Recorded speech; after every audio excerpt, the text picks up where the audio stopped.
This is sort of the next chapter in this recurring Melania story where she goes quiet, she comes out with something that's like a little bit mysterious, a little bit weird. Everyone thinks, what does this mean? What's really going on in her head? And then we never quite get the answer. And so she kind of remains a mystery despite this book. It's kind of interesting more for what she's not saying than what she is.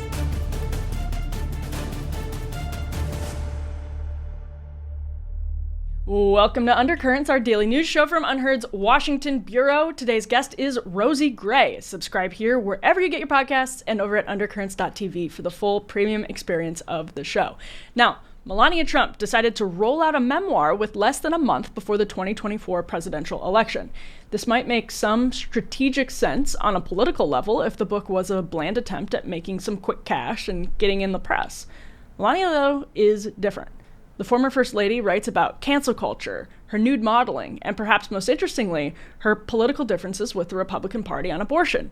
So, of course, that is now at the center of her book tour, sparking viral social media posts and news stories and featuring heavily in the reviews of the book as well. Quote, "I believe in individual freedom," Melania Trump told Maria Bartiromo when asked about that section of the book on Fox.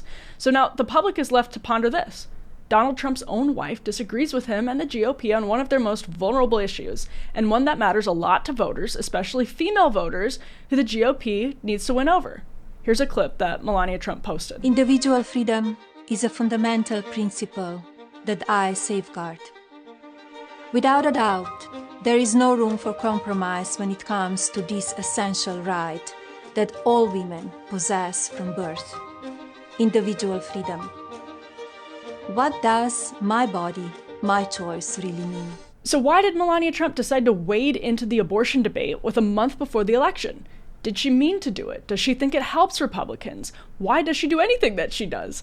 According to a critical review in the Washington Post, the book reveals Melania, quote, disapproves of transgender athletes in sports. She still questions the results of the 2020 election. She loves blockchain technology, which she uses to develop blockchain verticals, one of which is a USA memorabilia where she hawks Christmas ornaments for $35 to $90, according to the Post. Melania Trump really is Churchill's proverbial riddle wrapped in a mystery inside an enigma. She seems to remain a blank enough slate that Trump's enemies and allies can project whatever they want onto her, while the rest of us are just left to wonder what the real story is. It feels to me quite often like she's playing a part. Her stoicism is an odd and often amusing contrast with her husband's lack of stoicism, but is it an expression of restraint or an expression of ambivalence? Her life story is genuinely compelling and impressive, but her accent and her age with the president's age played right into popular culture's pre-existent stereotypes about younger women and older men, about foreign models and wealthy husbands. It's all been very confusing for feminists who can't stand Melania Trump and the girl bosses, and actually really for everyone too. Is she close with her husband? Do they talk about politics? And does any of it even matter? I'd argue yes, of course, given the possibility she wields some significant influence, and yes, given what we can learn about ourselves from our own reactions to her. Rosie Gray is a journalist who's covered the Trump family. She joins us now to get closer to the truth on who Melania Trump really is and why she's speaking out with days to go before the election. Rosie, thank you for being here. Yeah, no problem. Thanks for having me. All right, Rosie, I guess I just want to start with this question of what do you make of Melania Trump releasing this book so close to the election, and the book actually kind of contradicting her husband's views in some interesting ways. She's accompanying it with a media tour.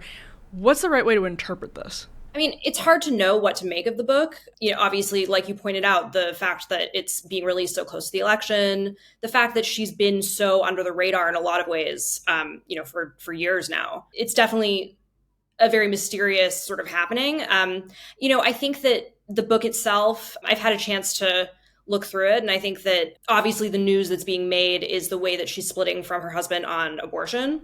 And that's kind of the big headline. As far as revelations are concerned, they're not actually as earth-shaking as I think people may have thought could be the case with a book like this. Okay, so that's interesting because this book is getting tons of coverage. It's gotten reviewed everywhere, and the abortion position has made a ton of headlines.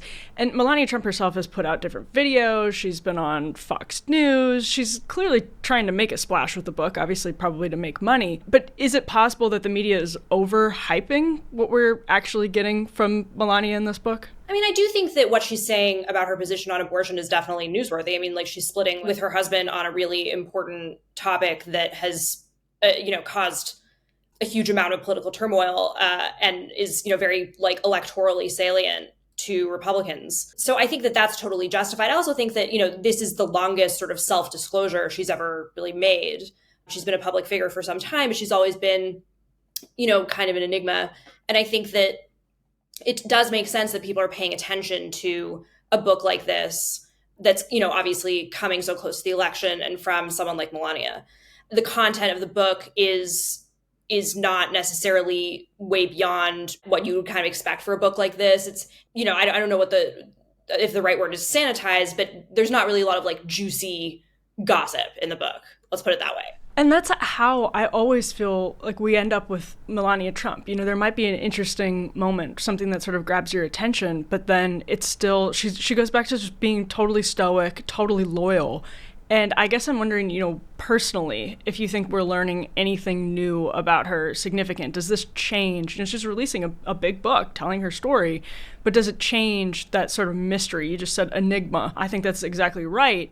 Has she dimensionalized herself in any way, or are we learning anything significantly new about her? Because it seems to me actually like this is pretty much in character, the character that we've kind of come to know of Melania Trump. Yeah, I agree with you on that. I think that it's a very like carefully meted out disclosure about herself. Like, I think that the careful is really kind of the right word. I mean, I think she's doing exactly enough to sort of ensure that this is going to be kind of a big media event. People are paying a lot of attention to it, without really revealing anything sort of like in her inner core.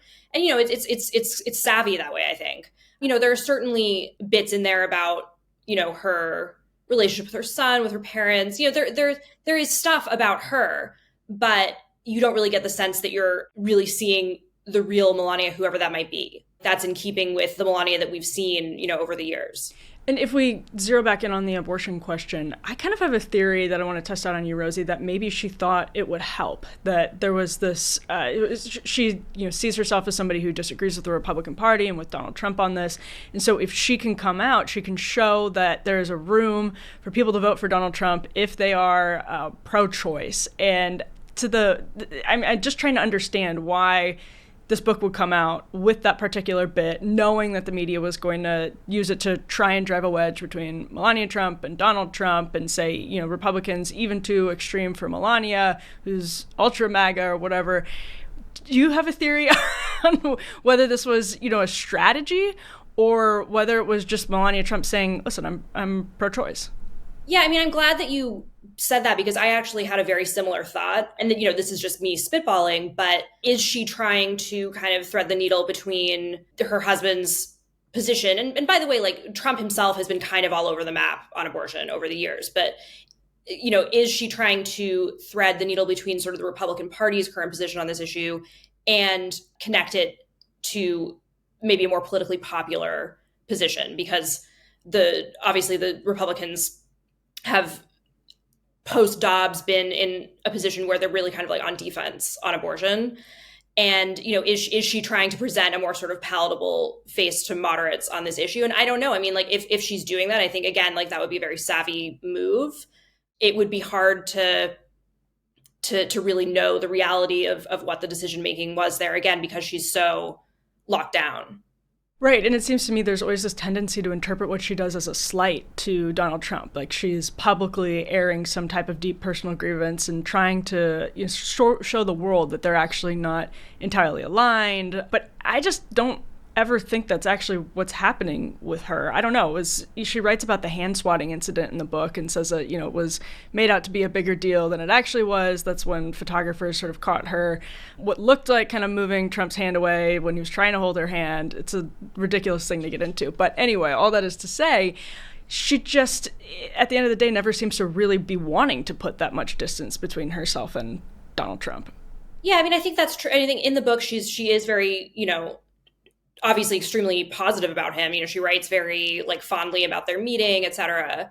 That said, the contrast between that and between her account of things like the hand swatting incident and also just her behavior in this campaign is pretty striking. She just basically has been a total non-factor in this campaign so far, and that's another piece of this that adds sort of to the mystique here, which is why is she sort of like coming out now, being public about things now after being so quiet thus far. Well, and it also gets us the sort of so what question of all of this. And you actually covered the Trump White House, so I feel like you can answer this question pretty well. Like, does any of this matter? Obviously, throughout history, we've said first ladies do matter, that, candidates' wives do matter because they're influencing, the most powerful person in the country. So, of course, whatever we can do to understand them better might give us some insight into what makes a president himself tick or herself tick, as could be the case in a couple of months. So, tell us more about how you just said total non-factor in the campaign so far, and I think that's true until the book came out, which was interesting. Also, I was looking through her social media recently, and it was like nothing until the first assassination attempt, and then it just turned into the book tour stuff. So, to what extent could Melania Trump be influencing Donald Trump now? Is it more or less than it has been in the past? What reasons might there be? If that's the case, what do you make of all of it, Rosie? It's hard to say. I mean, I think that during their time in the White House, she was a very different kind of first lady. She, took months at the beginning to move down from New York with her son. There was always like this air of kind of reluctance around her and around her role as first lady. And I think that in some ways she kind of got with the program, and in some ways she sort of didn't. As far as, her relationship with her husband at this particular moment and how much she may be influencing him. I mean, I think it's interesting to look at, how he's reacted to the book. He has been like pretty chill about the book. He at some rally recently was like, go buy her book. And, he was asked, I think the other day about the abortion thing. And he basically, I can't remember exactly what he said, but he was basically saying, she can say what she wants. We can have two different views. And, it would be very interesting to know how much the two of them are in communication about this abortion issue and whether that could be something that could influence the position that he might take in a second Trump term. Now that we have some distance from the Trump administration itself, and can kind of look back, do you have a sense of how influential she was over his decisions at any given moment, or the administration in general, given that, we could return to another Trump administration in a matter of months? I don't think that she was like one of the top people that you would think of as being the big influencers in that milieu. I mean, I do think that the thing about Donald Trump is that, the person who talked to him 10 minutes ago is like the most influential person in that 10 minutes. And I think that, he's always been known to listen to like a really wide circle of friends and advisors on different levels of, being formally working for him or not. But she certainly plays an important role. And I do agree with you that, the narrative that I think was kind of out there for a long time of, oh, they have no relationship, it's totally fake, they don't talk at all, et cetera, like obviously isn't true. And the truth is somewhere in between that and, the narrative that she's kind of putting out in the memoir, that they're so close and that, she loves everything that he does, et cetera. Yeah, this is going to sound like a really silly diversion, but I just want to read this line. The Washington Post review picked up on it from the book, where Melania writes, "People frequently ask me about my regimen, marveling at the health of my skin." And again, I just bring this up because I have a really hard time not laughing at lines like that. And it just seems to me like it's reflective of maybe a self-awareness deficit as to how she's being interpreted by the public. And I think that's interesting because she's somebody who's clearly very hyper self-aware, somebody who's very conscious of her image. And her image is, I think, meticulous. Like, she does it physically meticulous. She does control media pretty well until obviously Stephanie Grisham was a huge sort of break with Melania's very, very tight and seemingly impenetrable inner circle when Stephanie Grisham came out and started speaking out against the Trumps. But lines like that, it's just almost, I don't know if she fully understands that people are going to find that funny. And maybe that's a silly question, Rosie, but I'm curious what you make of that too. Yeah, I see what you mean. Like first of all, yeah, like her skin is flawless and, I don't blame her for being proud of it. True. But yes, it absolutely comes off as being like pretty out of touch to just sort of like drop that in there when you're talking about yourself. And I think that you're right that she is at the same time very protective of her self-image, calls herself a real, very private person and, apparently really is that. And the dichotomy between that and, saying these things that do kind of open her up to mockery, basically, for being kind of like a little bit out of touch, a little bit, but at the same time, you can sort of see why she would be out of touch in terms of the life that she's led, right? Like, she was a model, she went to New York, she got like swept into sort of Trump's world, and then, decade later became First Lady of the United States. So like, she's one of the first ladies who's the least kind of like normal person-esque in terms of modern first ladies. There's not a huge like relatability factor to her. No, not at all. And I think she kind of likes it that way, which is interesting because it's very, I think it's very Trumpian. Donald Trump in Iowa in 2016 giving the little kids helicopter rides when Republican candidates would traditionally go to Iowa, and all candidates, and literally roll up their sleeves and try to look as relatable as possible.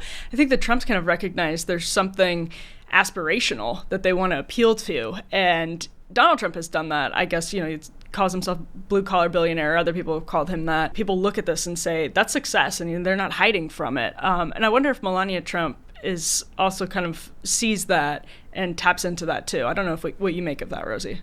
I mean, she certainly seems comfortable, not playing the game of I'm just like you. That is something that really makes her stand out. And I think you're right that like Trump himself has always been, one of the ways that he kind of like broke the mold in terms of how campaigns are run and how like especially Republican candidates behave is that he didn't do a lot of the like looking at the butter cow at the Iowa State Fair. He was very comfortable with like, this is my image, like this is my brand, and I'm just gonna like execute on my brand basically every time.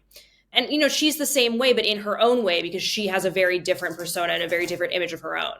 Yeah, and another question that comes to mind, I'm just thinking through the Stephanie Grisham stuff actually as we're talking. It's somewhat interesting because, again, you covered the Trump White House. Like, Stephanie Grisham was a very key player in Melania world and was very trusted, was sort of quiet and put her head down in a way that other White House aides didn't really do, that sort of maybe were eager to leak for their own purposes and get out of step with the White House and all of that.